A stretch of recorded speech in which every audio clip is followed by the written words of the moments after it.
하나님께서 저에게 주시는 말씀은 두 군데입니다. 잠언 29장 18절, 야고보서 3장 13절에 18절입니다. 먼저 잠언 29장 18절 말씀을 봉독에 올리겠습니다. 구약 943페이지입니다. 구약 943페이지 잠언 29장 18절 말씀을 봉독에 올립니다. 묵시가 없으면 백성이 방자히 행하거니와 율법을 지키는 자는 복이 있느니라. 아멘. 신약 야고보서 3장 13절에서 18절, 신약 373페이지입니다. 신약 373페이지 야고보서 3장 13절에서 18절입니다.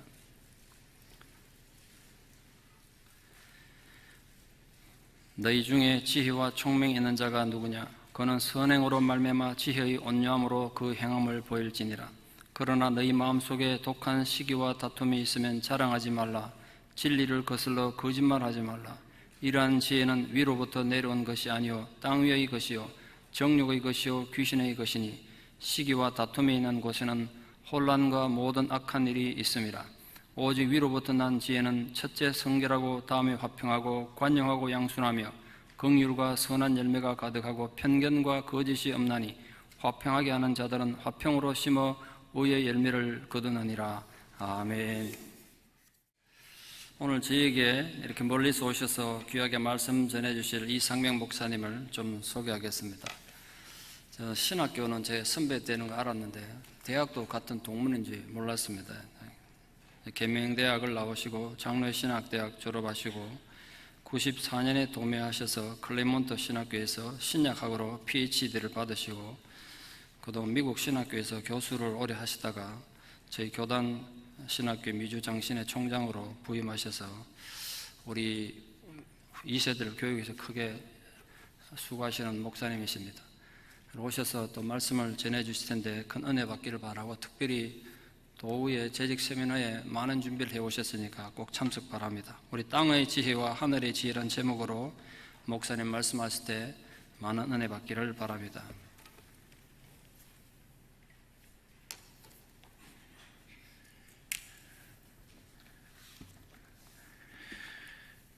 여러분들 총장하면 연세 많으신 분들을 기대하겠는데 제가 교회 가서 말씀을 전할 때마다 우리 성도님들이 꼭 그런 질문을 합니다. 총장이 왜 그렇게 젊냐고. 그럼 제가 뭐라고 이야기합니까? 젊어서 죄송합니다. 이렇게 이야기할 때가 많습니다. 우리 박상근 목사님은 말씀하신 대로 대학교하고 신학교 동문입니다. 물론 학교는 제가 좀 일찍 갔지만 인생이나 또 여러 가지 사역의 경험은 저보다 선배가 되십니다. 그래서 제가 세카라멘토 지역의 우리 교단 교회에 세카라멘토 한인 장로교회가 참 모범적인 교회고 또 주위에 많은 분들이 칭찬하는 이야기를 참 많이 들어서 한번 꼭 방문했으면 참 좋겠다, 목사님 만나서 한번 교제했으면 좋겠다 하는 그런 마음이 있다가 목사님께 전화를 드렸고요. 또 그것이 기회가 돼가지고 오늘 이 귀한 시간을 우리 목사님께서 허락해 주셔서 우리 목사님과 또 세카라멘토 장로교회 모든 성도님들께 정말 깊이 감사의 말씀을 드립니다. 제가 지금 심호하고 있는 그 신학교는 LA에 위치해 있습니다. 학생 수가 한 160명 정도 되고요. BA하고 MDB 과정이 있고 그 MACCP라고 Master in Christian Counseling Psychology, 크리스찬 상담 심리 석사 과정이 지금 개설 중에 있고요. 제 학교가 가지고 있는 비전은 2018년도에 1.5세 2세를 수용해서 우리 자녀 세대의 우리 학생들을 잘 양육할 수 있는 EM 사역자를 길러내는 겁니다. 그래서 다세대 신학교로 제 학교가 나가기 위해 준비하고 있고요. 2021년도에는 LA 지역 자체에 150인종이 지금 섞여 있지 않습니까? 멀리 나가서 하는 선교도 중요한데 LA 지역에 있는 다인종 다민족 또 그 지도자를 키워내는 것도 제 학교가 감당해야 될 귀한 사명이라 생각해서 2021년도에는 다인종 다민족 신학교로 탈바꿈해서 국제적인 신학교로 지금 변신하려고 준비 중에 있습니다. 제 학교가 지금 나가야 할 길은 아직은 좀 먼 것 같지만 실제로 디아스포라에 세워진 신학교이기 때문에 선교 지향적인 미셔널 세미너리로 저희 학교 나가면서 미국 사회 자체가 지금 선교지가 되었고요. 유럽 전체가 지금 개신교 숫자가 한 4%, 3%, 4% 정도밖에 안 됩니다. 그래서 한동안 기독교 국가였던 유럽도 상당히 지금 탈기독교화하고 있는 그런 전 세계가 그런 식으로 지금 변화하고 있는데요. 이러한 위기의 시대 속에서 신학교가 감당해야 될 것은 가장 중요한 게 하나님의 신실한 인재를 양성하는 것이라 생각합니다. 다음 세대를 만약 생각한다면 교회의 비전과 또 희망을 찾는 것은 결국 좋은 인재를 양성해서 다음 세대를 준비하는 것이 아닌가 생각해서 제 학교가 그런 신학교 되기를 원합니다. 우리 성도님들 기도하실 때마다 제 학교 생각하시면서 기도해 주시면 감사하겠습니다. 아멘이 없으시네요. 예, 기도해 주시길 바랍니다. 예, 우리 좌우 옆에 또 앞뒤에 계신 분들하고 한번 인사를 나눴으면 좋겠습니다. 독수리같이 하늘 높이 비상하는 믿음의 성도가 되시길 바랍니다. 독수리같이 하늘 높이 비상하는 믿음의 성도가 되시길 바랍니다. 예, 손도 한번 잡아주시고요. 아이 컨택도 해주시고 따뜻하게 한번 우리 몸의 체온을 한번 느낄 수 있는 그런 교제가 되길 바랍니다. 한 번 더 인사하죠. 하나님의 지혜로 승리하시는 성도가 되시길 바랍니다 라고 인사도 한번 나눴으면 좋겠습니다.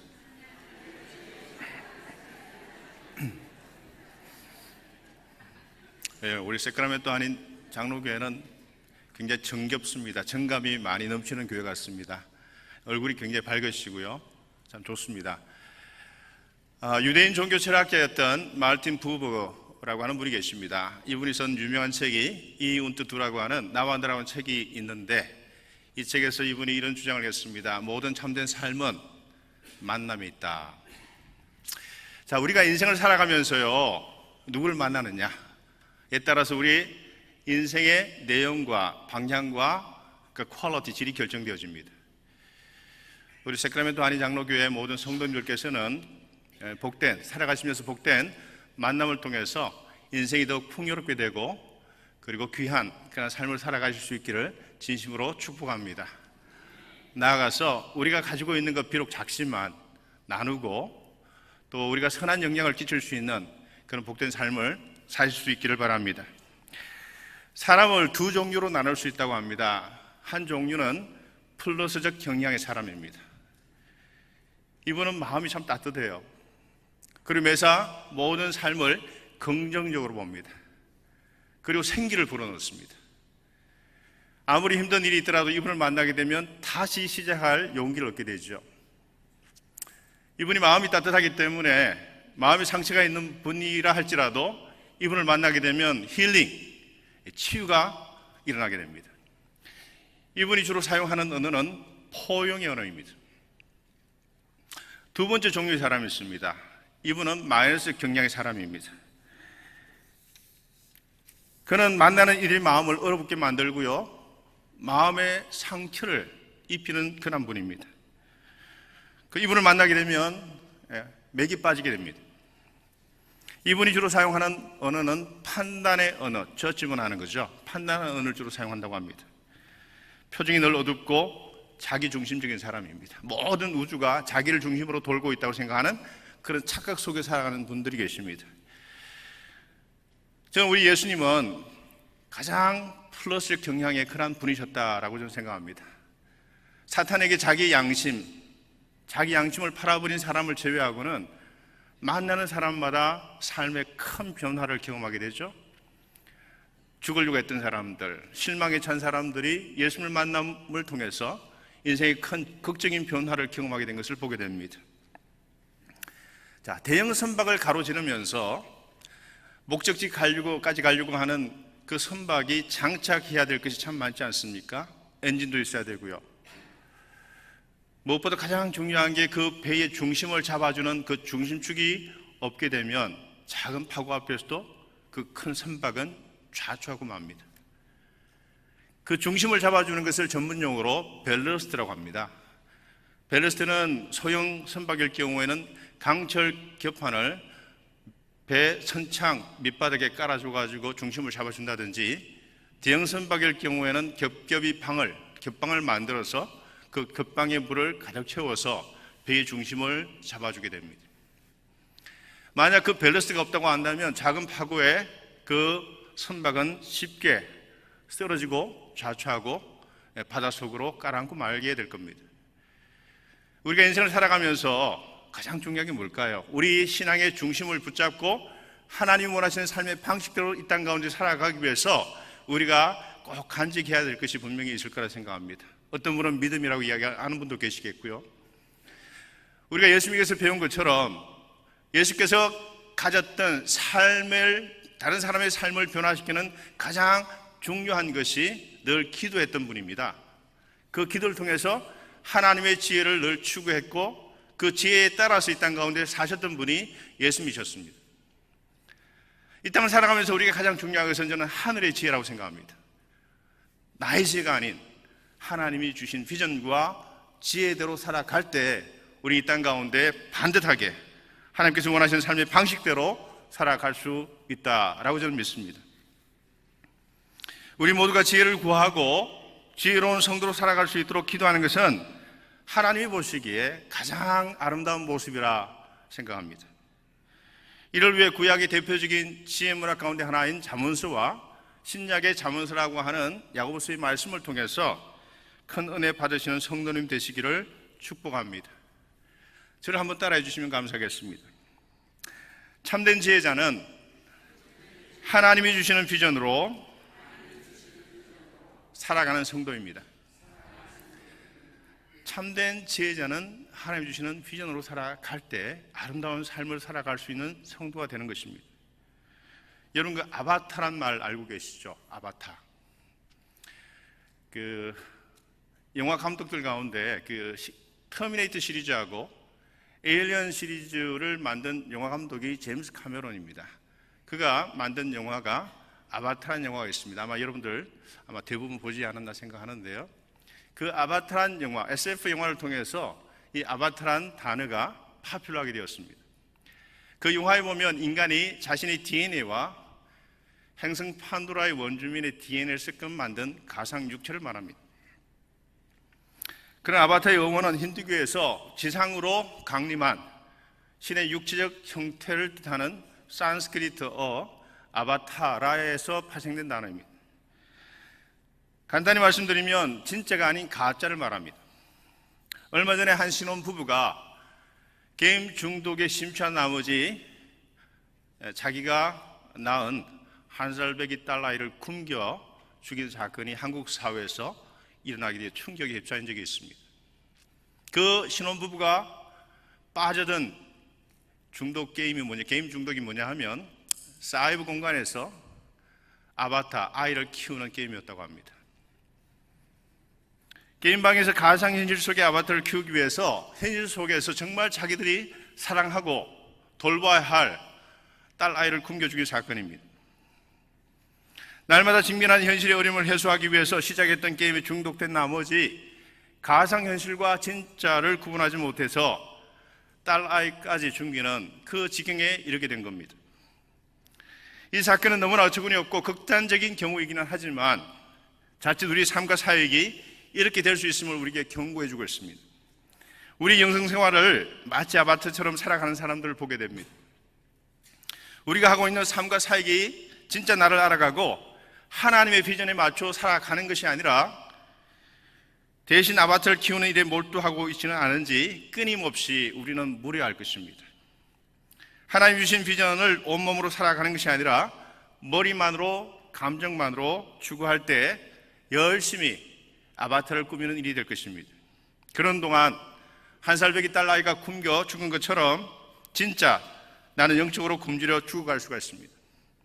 시간이 흐를수록 주일의 나하고 주중의 나의 간격이 점점 벌어집니다.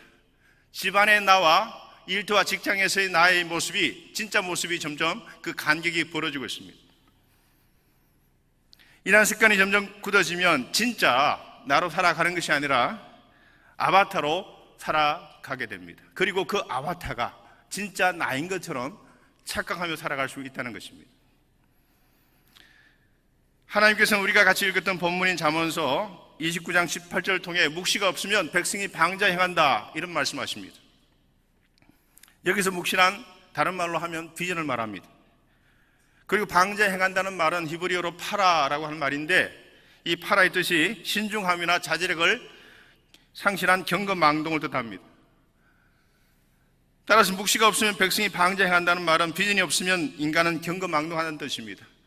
우리가 살아가야 할 하나의 삶의 중심점, 아니면 삶의 방향이 분명히 있는데, 그 방향은 우리가 정하는 것이 아니고 하나님께서 우리에게 원하시는 삶의 방식이 있다는 겁니다. 그 방식대로 살아가는 것이 참된 지혜자라고 말씀하는 겁니다. 그런데 그 방향점이 없어지고 자기 멋대로 살아간다고 한다면 그는 하나님에 속한 사람이 분명히 아닌 겁니다. 이 땅에 속한 사람인 것입니다. 비전이 뭡니까? 눈에 보이지 않는 것을 보는 통찰력을 말합니다. 따라서 비전을 지닌 사람의 시선은 언제나 오늘을 뛰어넘어서 저 멀리 하나님께서 지시하시는 방향을 향해 늘 바라보고 되어 있습니다. 흔히 장래성이 있어 보이는 사람을 가리켜 비전이 있다, 그런 말을 하지 않습니까? 미래에 대한 통찰력으로 지금부터 미래 자신을 스스로 일구 가기에 그에게는 장래성이 있을 수밖에 없습니다. 비전이 없는 사람이 방자해지는 이유가 여기에 있습니다. 비전이 없다는 것은 그의 시선이 자기 바로 앞에 머물러 있음을 의미합니다. 그런 사람은 눈에 보이는 대로, 기분 내키는 대로, 감정대로, 욕구대로 살아가게 되어 있습니다. 그 결과 그의 삶은 방자해지고 마는 것입니다. 자, 비전이 없다는 것, 하나님께 주신 비전이 없다는 것은 결국 우리 삶을 방자해 만드는 그런 중요한 요소가 되고 맙니다. 자, 많은 크리스찬들이 비전과 야망을 혼돈하여서 하나님이 주신 비전으로 살아가는 것이 아니라 자신의 야망이 투사된 아바타로 살아가는 것을 보게 됩니다. 하나님의 비전이 아닌 경건의 알맹이와 능력이 빠진 아바타로 살아가는 성도가 많은 교회는 불행한 교회가 됩니다. 하나님과 그분의 뜻을 비전으로 삼기보다는 자신의 욕망이나 야망을 숨긴 채 그것을 비전으로 포장하는 우리 속에 아바타를 몰아내는 것, 그게 참으로 중요하다 생각합니다. 참된 비전이란 나를 통해 이루시길 원하는 하나님의 비전입니다. 비전을 야망과 망상과 구분한 가장 중요한 기준은 하나님과 그분의 말씀을 자신의 비전으로 삼고 있느냐 아니냐에 달려 있습니다. 천지를 창조하신 하나님보다 더 큰 비전은 분명히 없습니다. 하나님께서는 여러분 각자가 하나님께서 주셨던 그 비전을 통해 살아가기를 진심으로 원하십니다.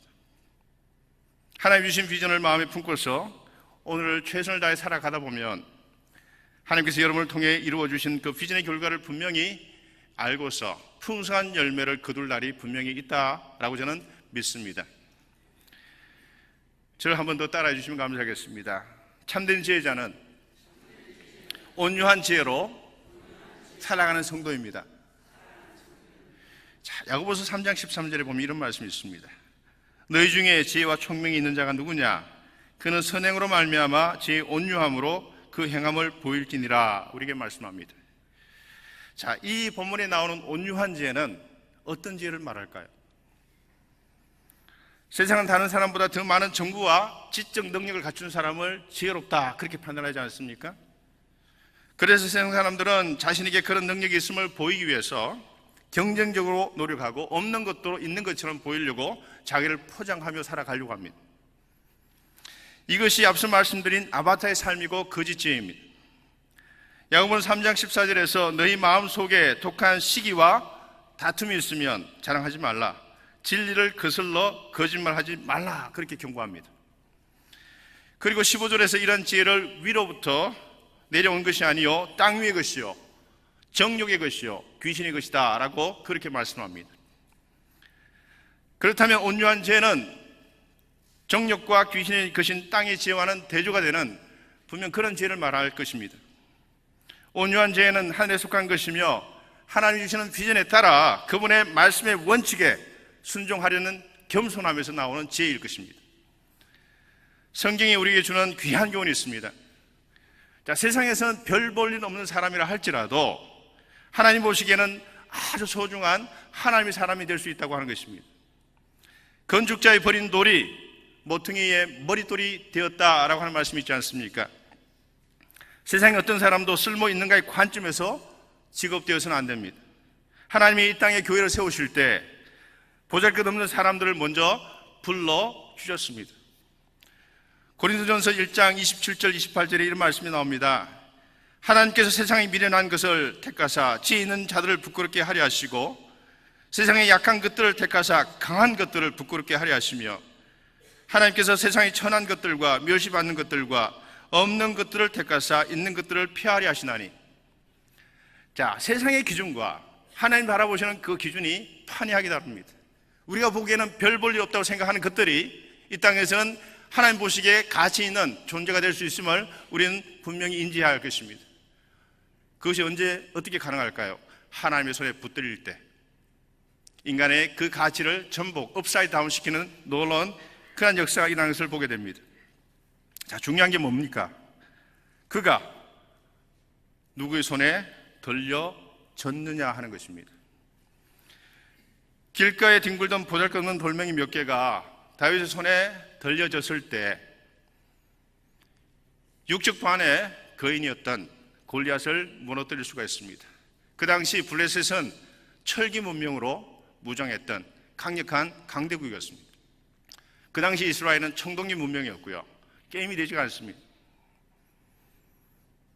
미디안의 목동이었던 모세가 하나님 손에 붙들렸을 때 그는 이스라엘 백성을 가나로 이끌어 갈 수가 있었습니다.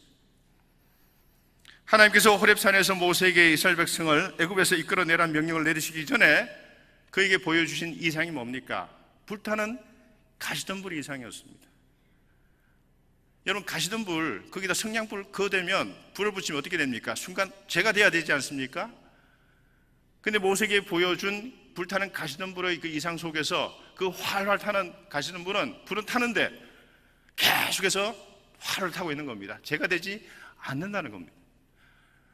그런 이상을 통해서 모세에게 무엇을 전하려고 했을까요? 너는 광야의 떨기나무와 같다. 그것에 불이 붙으면 곧 재로 사라지겠지만 내가 너와 함께하면 너는 활활 타지만 재로 사라지지 않는 그러한 존재가 될 수 있다. 중요한 게 뭡니까? 내가 너와 함께하면이라고 하는 겁니다. 너에게는 나의 명령을 행할 수 있는 담력이나 능력이 없지만 내가 너를 붙잡고 있으면 그리고 나를 믿으면 너는 내가 명령하는 바를 행할 수가 있다. 바로 이런 메시지입니다. 바로에게 가서 내 백성을 인도하여 내라는 하나님의 명령을 3번이나 거부했습니다. 결국 하나님만 의지하고 다음대에 나갔던 모세는 하나님의 선하신 구원 역사에 동참한 위대한 지도자가 될 수가 있었습니다. 자, 온유한 죄는 내 것이 아닌 하나님 뜻의 내 의지와 삶을 조율하는 지혜입니다. 그리고 온유한 지혜자는 겸손하기 때문에 그의 행실과 삶의 방식 속에서 그 지혜가 드러나게 되어 있습니다. 우리의 행실은 우리가 얼마나 지혜로운지를 증언합니다. 지혜는 그 행한 일로 인하여 옳다함을 얻느니라. 예수님의 말씀입니다. 야고보가 3장 11절에 언급한 썸물이라고 하는 단어가 있죠. 오늘 본문 14절에서 표현된 교회 내의 질투와 이기는 야망을 생산하는 것을 말합니다. 결국 시기와 다툼이 일어나 공동체가 분열되고 와해되고 맙니다. 다툼으로 번역된 헬라 단어 에리테이아는 배타적인 자기 이익을 추구하는 행위를 의미합니다. 공동체는 안중에 없습니다. 자기 유익만을 추구하는 그런 성도가 있을 수가 있겠죠. 이것은 부지불식 중에 사탄에게 동조하는 행위라 말씀합니다. 야고보는 이러한 지혜를 땅에 속한 지혜, 귀신의 것이라고 엄중히 경고하고 있습니다. 참된 지혜자는 온유한 지혜를 추구합니다. 온유한 지혜는 하나님 뜻에 겸손하게 자신의 뜻과 삶을 맞추는 사람입니다. 윌리엄 킨이라는 소년이 있었습니다. 이 소년은 어릴 때부터 구두수선하는 그런 소년이었습니다. 이 소년이 제일 먼저 구두수선 가게에 이제 들어오게 되면 먼저 하는 일이 있습니다. 자기 품속에 있는 세계 전체 지도를 펼쳐놓고 벽에다 붙여놓고 3가지 그의 기도 제목이자 비전을 가지고 하루 일과를 시작했다고 합니다. 그가 가지고 있던 비전이자 기도 제목은 이와 같습니다. 큰 기도를 하라. Great prayer. 큰 비전을 가져라. Great vision. 큰 기대를 걸라. Great expectation. 이 3가지 기도 제목으로 하루 일과를 시작합니다. 자, 그가 그런 꿈을 꾸을 수 있는 소년이 아니지 않습니까? 한낱 구두 수성공이 세계 전체 지도를 펼쳐놓고 그렇게 기도한다는 것은 상상할 수가 없습니다. 그 소년 입장에서 큰 꿈을 꾸어봐야 자기도 나중에 이만한 구두 수성 가게 하나 장만하는 것, 그것이 그가 꿀 수 있는 큰 꿈이 되겠습니다만은 그 소년의 꿈은 남달랐습니다. 그 당시 아무도 외국에 선교사로 나가는 것을 생각하고 있지 않을 때 선교사가 되겠다, 그렇게 헌신하며 기도했던 소년이었습니다. 나중에 장성한 뒤에 자기의 비전을 자기 아내에게도 나눴지만 그 아내가 반대합니다. 주위의 어떤 사람도 그 비전을 동조하지 않고 비아냥되기 시작했습니다. 그럼에도 불구하고 그는 인도로 들어갑니다. 후에 선교의 아버지가 된 윌리엄 캐리가 바로 그 사람이었습니다. 자, 그는 꿈을 가지고 끊임없이 기도했습니다. 그리고 자기의 그 뜻과 비전을 하나님의 뜻과 비전에 늘 조율하면서 그렇게 살아가면서 선교사가 되겠다, 남들이 생각하지 못했던 그 위대한 꿈을 가지고 기도했습니다. 그 기도는 땅에 떨어지지 아니하였고요, 결국 인도에 들어가서 위대한 선교의 역사를 일궈내게 됩니다. 우리가 살고 있는 이 시대는 하나님을 두려워하지 않는 시대를 살고 있습니다. 제가 유학을 왔던 1994년도 그리고 그때의 당시 미국의 모습과 지금의 미국의 모습을 비교하면 너무나 많이 변화된 것을 봅니다. 10년 전, 20년 전의 미국 사회와 지금의 미국 사회는 많은 변화를 이루었습니다. 2년 전에 미국 전체 기독교인 수가 50% 미만으로 떨어졌죠. 이제 기독교도 서서히 하나의 종교로 탈바꿈하고 있는 그러한 탈기독교화된 사회 속에 살고 있습니다. 전 세계가 반복음적인 풍조로 가득합니다. 젊은 세대의 교회 이탈률도 심각합니다. 자, 이러한 위기의 교회 속에서 우리가 과연 무엇을 붙잡고 실험해야 될까를 고민하지 않을 수가 없습니다. 결국 복음의 본질을 붙잡는 것, 교회의 본질을 붙잡고 교회가 실험하고 기도하며 이 세상을 어떻게 하면 하나님의 뜻에 맞추어서 변화시킬까를 다시 한번 고민해야 될 그 시기라 생각합니다. 세상은 점점 하나님께서 멀어지고 있고 경건을 잃어버리고 있습니다. 자, 경건이라는 말의 정의가 뭡니까? 하나님을 두려워하는 삶의 자세와 태도를 말합니다. 성경은 종말 직전에 일어난 여러 가지 현상에 대해 말씀하고 있죠. 생태계의 파괴, 도덕의 붕괴, 끊임없는 재해와 교회의 분열과 적그리스도와 같이 하나님을 대적하는 세력의 등장에 대해서 말씀합니다. 잠언서의 가장 중요한 가르침이 뭡니까? 하나님을 경외하는 것이 지혜의 근본이다 말씀하지 않습니까? 근데 이 세대가 하나님을 경외하는 그러한 바른 삶을 살아가야 하는데 세상도 그렇고 또 어떻게 생각하면 교회도 하나님 경외에서 점점 멀어지고 있지 않은가 다시 한번 생각해 봐야 할 그 시점이라고 저는 생각합니다. 경건이 지혜의 근본이다 말씀합니다. 하나님을 두려워하며 그분이 원하시는 삶을 이 땅에 살아가는 것이 가장 참된 지혜자의 모습입니다. 이것이 오늘 본문이 우리에게 가르치는 온유한 지혜입니다. 자, 이 온유한 지혜로 이 땅에서 복된 성도의 삶을 살아갈 수 있는 저와 여러분 되시기를 간절히 기원합니다. 마지막입니다. 저를 한번 더 따라해 주시면 감사하겠습니다. 참된 지혜자는 공동체를 살리고 세워나갑니다. 여러분, 지혜가 개인적인 차원만 있는 거 아닙니다. 공동체적 커뮤널 다이멘션이 있어요. 공동체적 차원이 있습니다. 오늘 보면 야고보서 3장 17절 18절은 하늘의 지혜가 단순히 개인적인 차원만이 아닌 공동체적 차원이 있음을 우리에게 분명히 가르쳐주고 있습니다. 자, 17절과 18절 그 본문을 다시 한번 제가 읽어드리겠습니다.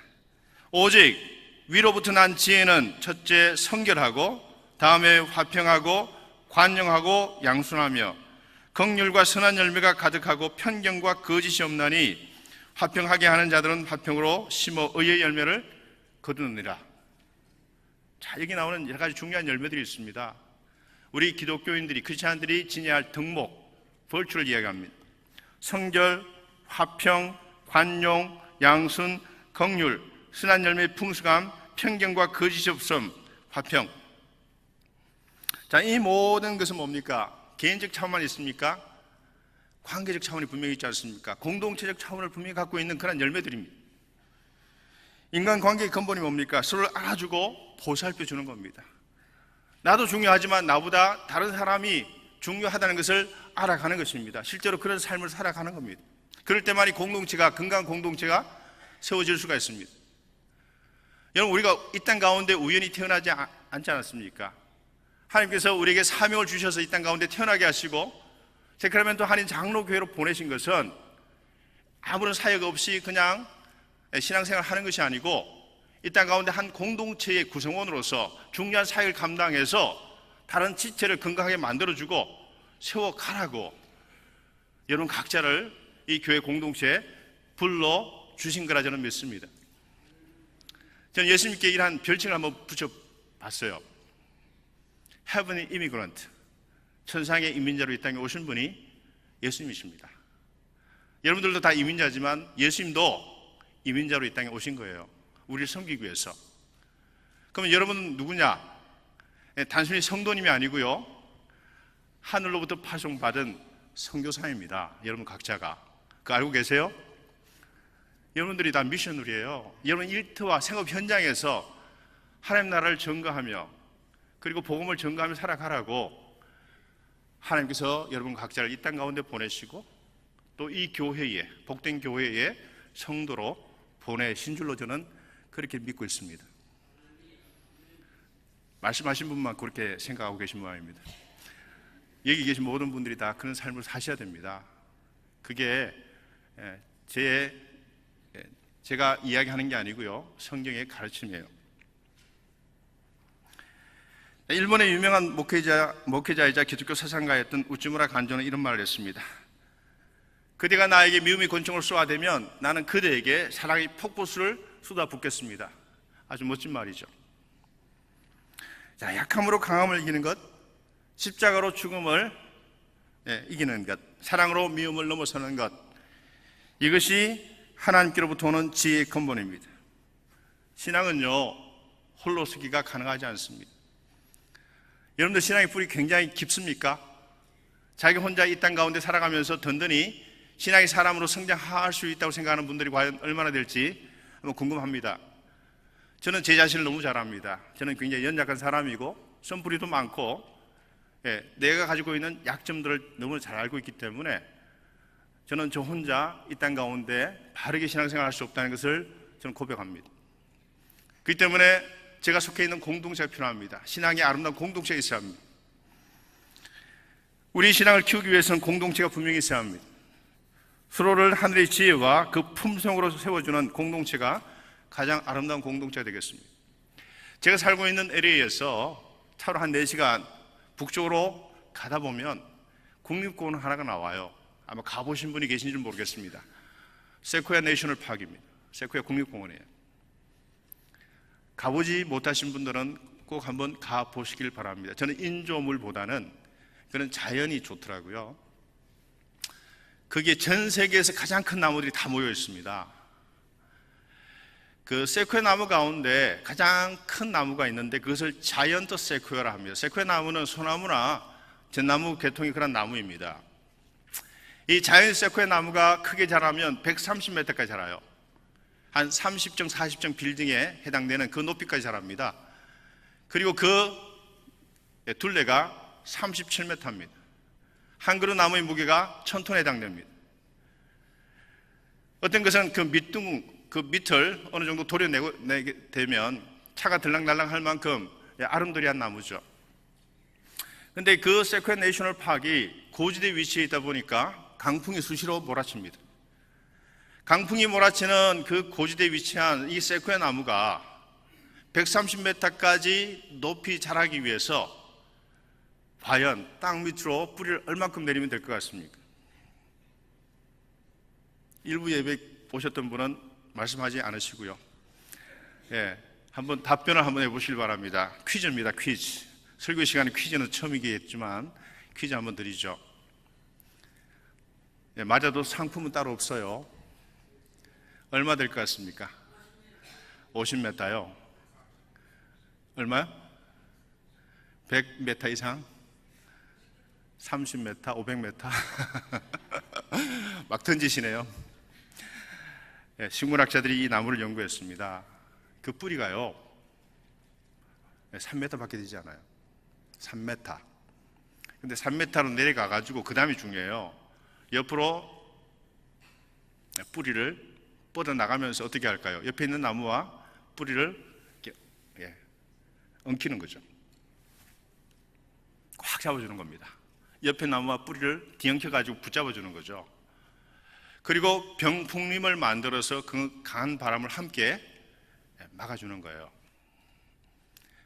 저는 세코야 나무를 생각하면서 현대교를 한번 생각해 보았습니다.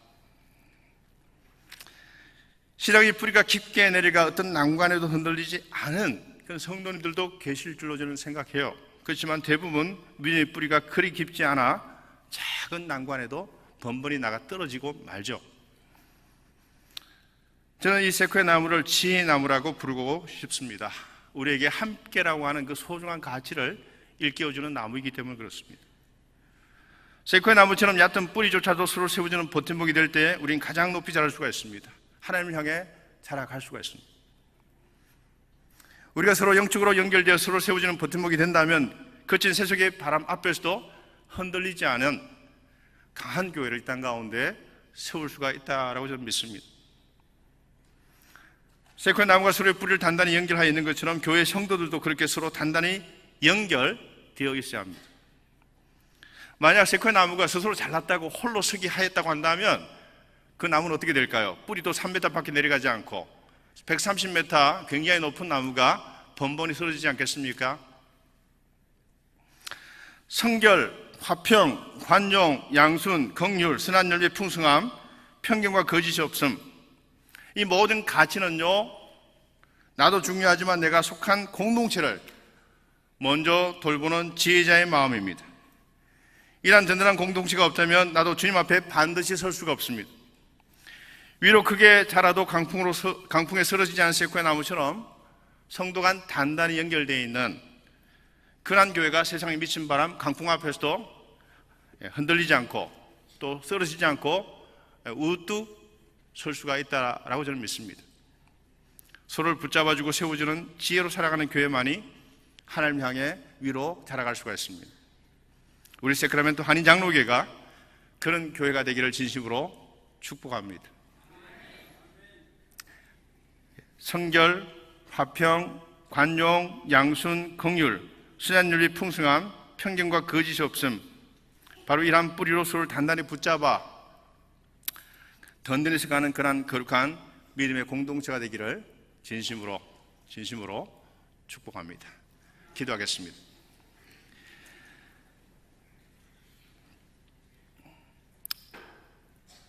아버지 하나님, 하나님의 성호를 망령되이 일컫는 이 혼탁한 시대 속에서 이 땅 가운데 세크라멘토 한인 장로교회를 세워주시고 하나님의 복된 교회로 이 지역 사회를 변화시키는 하나님의 귀한 교회 되게 하여 주심을 참으로 감사드립니다. 특별히 우리 세크라멘토 한인 장로교회가 하나님께서 주신 비전과 지혜를 따라 살아가며 풍성한 열매를 거두면서 많은 사람들을 생명의 복음으로 그 삶을 풍요롭게 만드는 복된 교회 될 수 있도록 하나님 이 교회를 든든히 붙잡아 주시옵소서. 이 교회에 속한 모든 성도님들이 서로 하나가 되어지게 하시며 하나님께서 주셨던 그 비전과 소망에 따라서 살아갈 때에 이 교회를 향해 주셨던 그 하나님 뜻이 이 교회를 통하여서 이 땅 가운데 아버지 하나님 구체화되어지고 아름다운 열매로 나타날 수 있도록 하나님 이 교회 가운데 함께하여 주실 줄 믿고 감사드립니다. 참으로 감사드리오며 우주 예수 그리스도로 간절히 기도드립니다. 아멘.